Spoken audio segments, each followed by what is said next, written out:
up, guys? Lead meteorologist John Schriquette here, and yes, that was indeed an ad. We have our first little sponsor here for these videos. If you guys are interested in putting advertising into our daily hail forecast, our live continuing coverage, give us a call, message Derek. I know he's in the comment section below. That'll help kind of fund us to get better equipment so you guys can hear what I'm saying, so I don't lag out. You know, all the crazy stuff that seems to happen from time to time. So thank our sponsor right now just for that little ad there. And we're going to jump into it. 12 p.m. daily hail forecast. There is a hail forecast for today and for the next couple days. Not a big deal though. The big focus of today's video is going to be going over what's going on. We're getting to the end of April here, and I'm seeing lots of stuff here on social media on the What the Hail group, just various people on Facebook, as more and more of you add me on Facebook, of concerns about how the storm season's been going so far. Why has it been so quiet? We were predicting a really above average year, and right now, I'm not going to lie, we are at the least amount of hail reports through this date than in a long time. So what is going on? We're going to get into that. First, make sure you have your push notifications set up. You know, I say this every single day. Go to your notification options, and we go ahead and click on your methods for which you wish to get those notifications. You don't miss any of our forecasts or maps or any of our any stuff like that. Go ahead and click on your what methods, whether on your phone, on your desktop computer, or an email, and click on all of the various cities that you'd like to be notified for, whole states, whole country, whatever you need for your company needs. And now, here's your forecast for today. It's in New Mexico. First one for the New Mexico this year. 2% chance, pretty low, very isolated storms. The big problem with this system for this whole weekend is the lack of moisture. And again, I'm going to talk about how we don't have the moisture coming in this year so far and why that's happening. Very little moisture, but for New Mexico, you don't need much to get it done. So we're 2% chance, Albuquerque down through El Paso, all the way up and down the Rio Grande Valley. So any storms after about 6 o'clock, hail up to $half size likely in here. So 2% chance, mainly because New Mexico doesn't have a lot of people in it, a lot of desert. So we'll see that going on in there. And I saw a question about Abilene. Tomorrow, I think the hail chances for population centers, I know your best shot's going to be Midland, Odessa, sometime after probably about, I'd say, after about 4 or 5 o'clock. There's going to be a lot of rain this weekend, especially in the drought-ridden areas across the Texas Panhandle, the Oklahoma Panhandle, western Oklahoma. Horrendous drought. I think what's going to happen is on Saturday, you're going to get a ton of rain here. But that also shifts the risk. Oh crap, it's like right at the bottom of my screen here. Sorry about that, guys.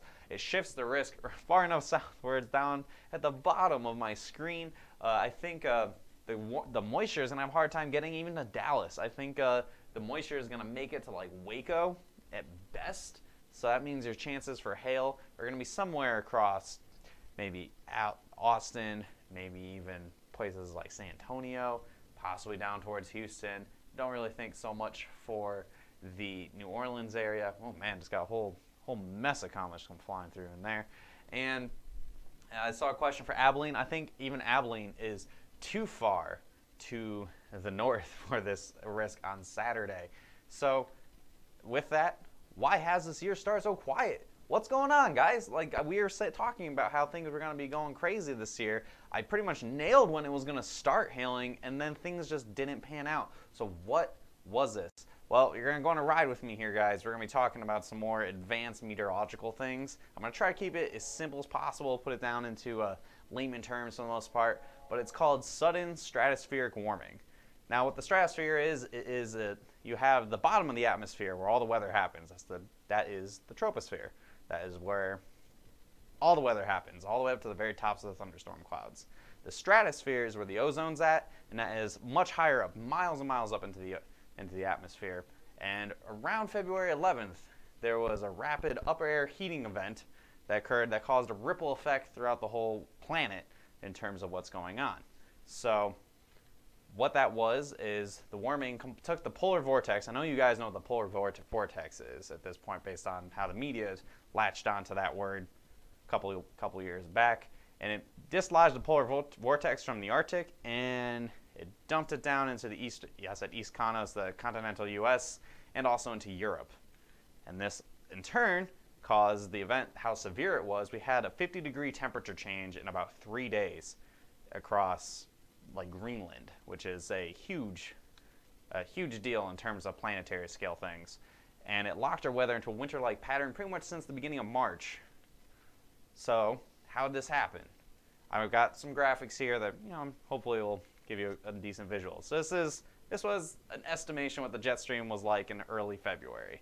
It's not exactly what it was, but just to give you an idea. This is the jet stream. You guys see, I show this on the models all the time, coming down, etc. This is mid-levels of the atmosphere. Polar vortex, early February, was hanging out up north, up where it usually needs to be in the winter seasons, up in the Arctic, up in Greenland, northern Canada, places where it wasn't around here. And if you recall, it got pretty warm in February, especially in the eastern sides of the country. Had a big warm surge. And what that caused was a pretty amplified jet stream. And with this high amplification, there was some problems that came with that. It got too amplified. And what they ended up doing is causing the waves to break, so to speak. The atmosphere, think of it as like when you have the jet stream moving through, it's like a wave in the ocean. And when the wave gets a little too amplified, it breaks. And when that happens in the atmosphere, actually caused the stratospheric jet. So you have the main jet stream, it's about 500 millibars. Stratosphere, a lot higher than that. And this actually caused the stratospheric jet from getting so amplified that it broke, and it caused the upper jet to start going in the other direction. So instead of going west to east, like what normally happens, why we get storms coming in from California and they go all the way through to the East Coast, this one caused it so it was starting going from east to west. And what that ended up causing was an area of weakness, so to speak, in the pressure. So instead, you had would be a little tide pool sort of thing, like a little hole here in the wave. And what that ended up causing was rapid warming to happen. So this was in early March. Jet stream, suddenly we have the polar vortex splitting because we end up getting the warm air the air rapidly warmed in the area of weakness in the atmosphere. And it didn't warm just because we had, the sun was particularly strong here or anything. It's just all this air in the upper atmosphere came down towards the surface quickly. And when air gets compressed, it warms. So there was no real warming. It wasn't because the sun was beating down on Greenland or something. It was just because the air had a place to go. You go and you put let's see how I'd put this. So when you have a drain going down and you have that area where there's no water, where a little water tornado, suddenly that stops, that fills up with the water. Well, that's what happened here. It basically stopped, and it had all this warm air come down, or the air come down. It warmed rapidly. We had 50-degree temperature change in about 3 days. And what this ended up doing is it warmed it, and it pushed north, and the polar vortex had nowhere to go. So it just went to the path of least resistance, which is going down to Europe and coming racing down the continental U.S. And the biggest problem with that was it got stuck there. Nothing's been able to push it out. So we've had this warm air, it was so far north, so anomalously far north, that the polar vortex got dislodged from the poles and came down to the United States and came down to Europe. That warm air then acted as a complete wall. We had a huge atmospheric wall in place, and it was unable to get out of the way. So we had this cold air coming down, and it got stuck here. And then at that point, it couldn't go anywhere else. So that warm air was in place, and the cold air just locked in. And in a battle between warm and cold air, the cold air almost always wins. So we have this intense blocking, and this cold air that just kept coming racing down, racing down, racing down. And that's happened pretty much all through March and all through April. Every single time we had a system try to push through, try to push that warm air out, that cold air out, it would just come racing back down. You have these intense cold fronts that would come down, and it would just blow through all of our moisture. So I have cold air sucks, which it does. For severe weather, the cold air sucks.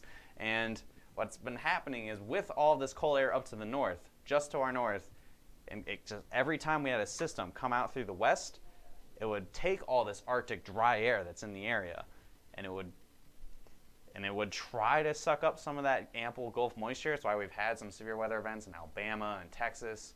However, what ends up happening is this cold air would come down. We've seen it. You guys, if you watch my videos regularly, you've seen what happens. The cold front crashes to the south, and it wipes the Gulf of Mexico of all of its moisture.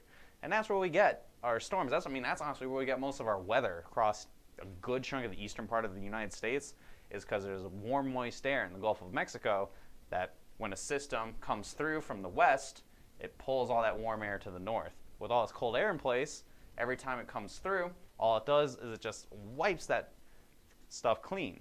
And then we have no moisture. And so even though we have a very progressive pattern right now, we've had lots of systems coming through.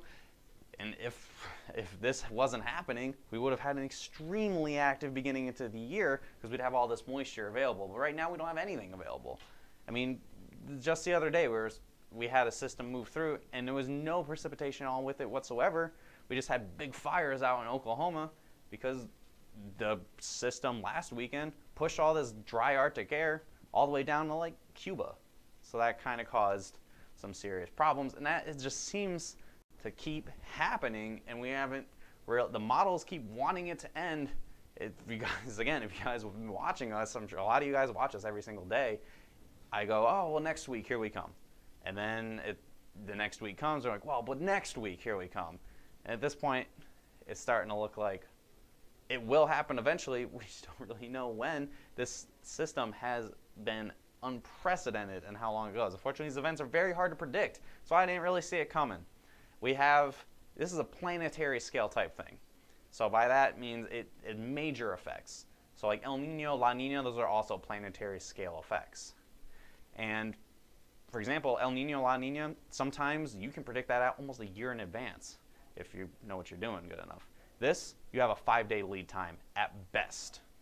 We don't know much about this sudden stratospheric warming. Sudden's in its name, which makes it very hard to see what's going on. And then, when it happens, it has major effects on a seasonal forecast. This event started around February 11th. Now, our forecast, I made that forecast. Yes, we had a presentation towards the end of January. I had completed the forecast January 11th.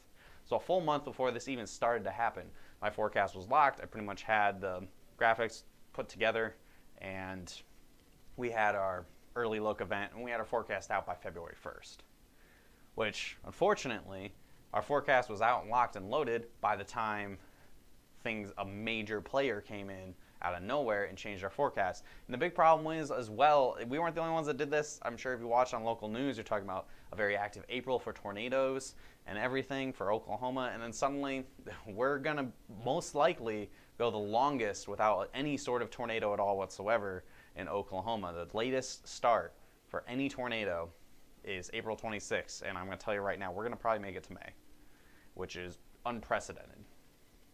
So, the long-lasting effects and magnitude of this, I say SSW, sudden stratospheric warming, too long, has been unusual and causing more questions looking forward.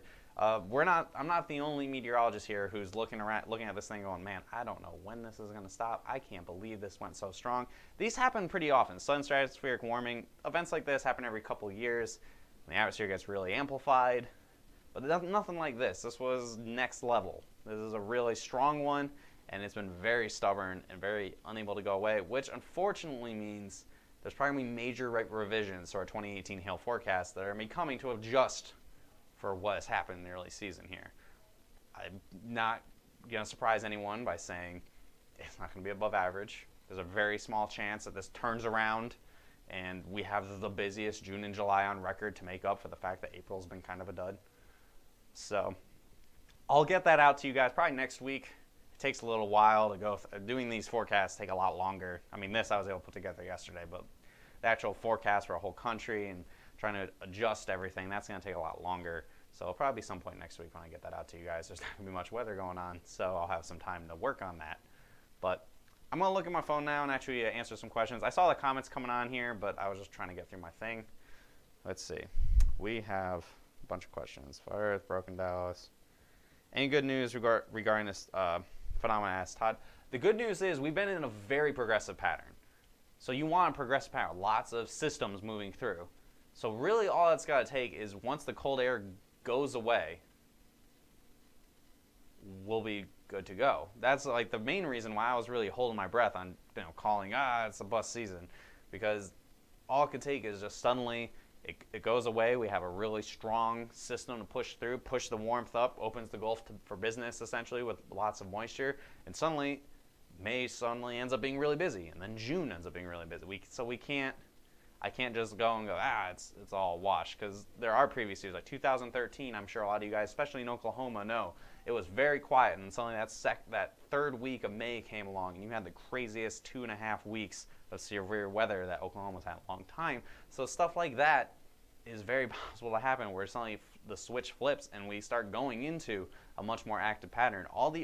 Everything else, whether it's La Nina and other climatological things, other planetary scale things in place are there for severe weather. It's just this one specific thing that is really refusing to move, that is really kind of put a governor on our severe weather potential for now.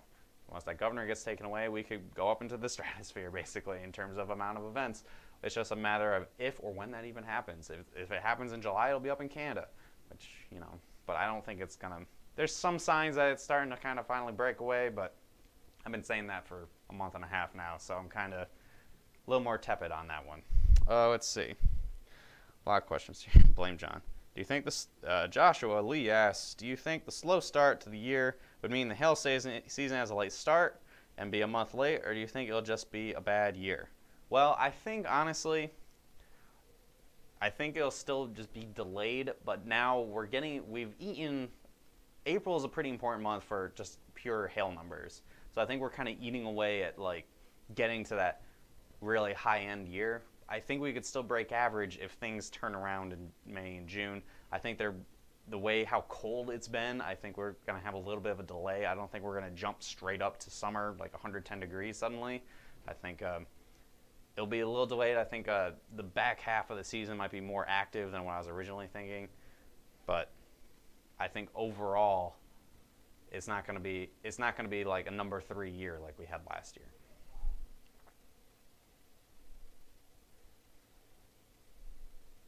How broke are you in Dallas? Y'all have had 7 5-stars in the last 3 years. Okay, nothing in Oklahoma in the past 5 years. That's true. Okay. Anthropomorphic climate change. If you're asking about climate change stuff, I'm not obviously going to get into any debate about that or anything. No, this isn't necessarily some sort of global warming thing or anything like that. This is unrelated. Okay, I'm with Joshua. Slow, or should we prepare for a bad year? Not looking to get slammed, but a bad year may be helpful to vets and those who have 100% in this. Maybe that will resonate well some here.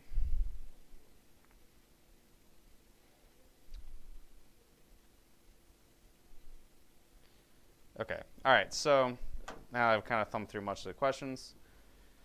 Basically, I'm going to have a new 2018 hail forecast coming out. I don't have an exact date on that. I don't know how long it's going to take me to do that. Hoping I can get it before April's over, which is next week. There's indications we might have an event next weekend. I know, again, it's Friday or whatever. But I will, now that I've kind of told you guys about this and this video is going to be available for you to watch, and I hope that I was able to get this to be as easy to understand as possible. I know some of this stuff gets a little more high concept and there's a lot more at play, obviously, than just what I said. I just tried to keep it as simple, basically. This cold air is being stubborn and is trying to go away. I will, in my forecast videos, every few days probably, just say the status of it, see if it's going to go away. And once it does go away, obviously, we will let you know. We'll let you know that, hey, we might be off to the races here, guys. So in terms of preparing for a bad year, it depends on where you specifically are. Obviously, anywhere from the Red River points north and from, like, northern Alabama points north, you guys can see severe weather all the way through the end of June anyway. So just because you haven't seen anything early on, it doesn't mean that we're suddenly, oh no, doom and gloom, pulled apocalyptic guidebook or anything.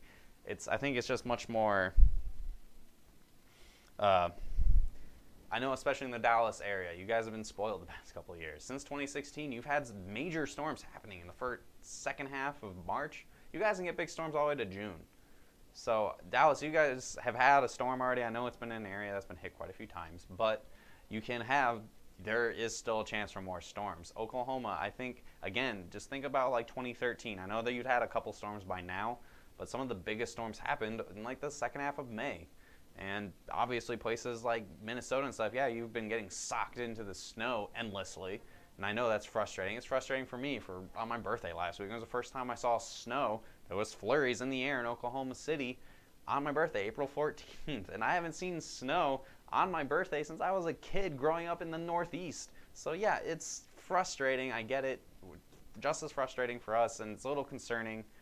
But I think it will eventually turn around.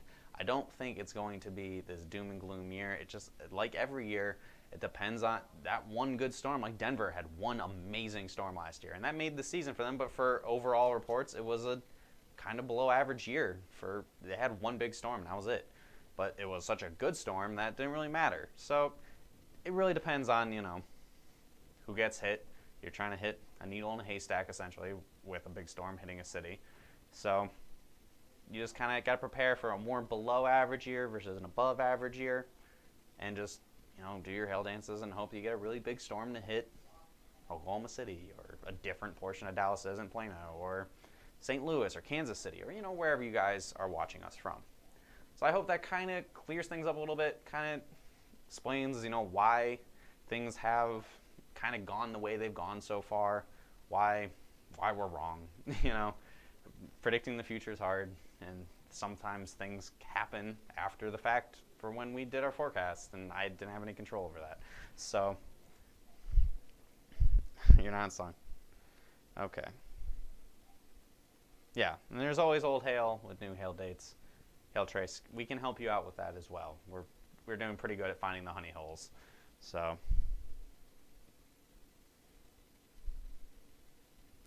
hail streaming TV starts, and there's little hail. Okay. All right, guys. So with that, I'm going to kind of wrap it up here. Like us on Facebook. I'm sure most of you guys do. And follow our posts. Hit see first. That way you can keep getting updated. If you guys like me going into a little more like larger scale explanations like this, I will do other things. If you guys have other questions that you may have, we can do that with the weather being quieter. I have a little more freedom to talk about some other stuff.